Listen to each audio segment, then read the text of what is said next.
নগাঁৱত পুনৰ সক্ৰিয় হৈ উঠিছে মাটিৰ দালাল পিতৃৰ ভূমিৰ পৰা পুত্ৰ তথা পৰিয়ালক উঠি যাবলৈ ধমকি দালালৰ মোজামিল কাছেম মাষ্টৰ এই দুই দালালৰ অত্যাচাৰ বাঢ়িছে নগাঁও সদৰ ৰাজহ চক্ৰ বিষয়াৰ কাৰ্যালয়ত নগাঁও বৰভেটিৰ তফাজুল ইছলাম তথা তেওঁৰ সমগ্ৰ পৰিয়ালৰ টোপনি হৰিছে এক মাটিৰ দালালৰ চক্ৰই পিতৃৰ ভূমিৰ পৰা উঠি যাবলৈ তফাজুলৰ পৰিয়ালক ভাবুকি প্ৰদান কৰি আহিছে দালাল মোজামিল আৰু কাছেমে তফাজুলৰ বৰভেটি স্থিত পিতৃৰ ভূমি খিনিক লৈ চলি আছে এক গোচৰ আৰু ইয়াৰ মাজতে ম্যাদী ভূমিখিনিৰ পৰা বেদখল কৰিবলৈ এতিয়া উঠি পৰি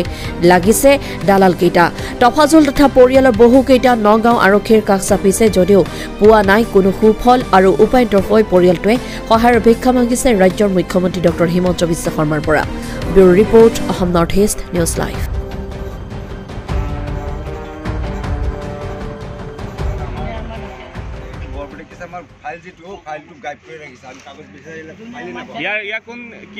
মন্ডল কোন লাভ মন্ডল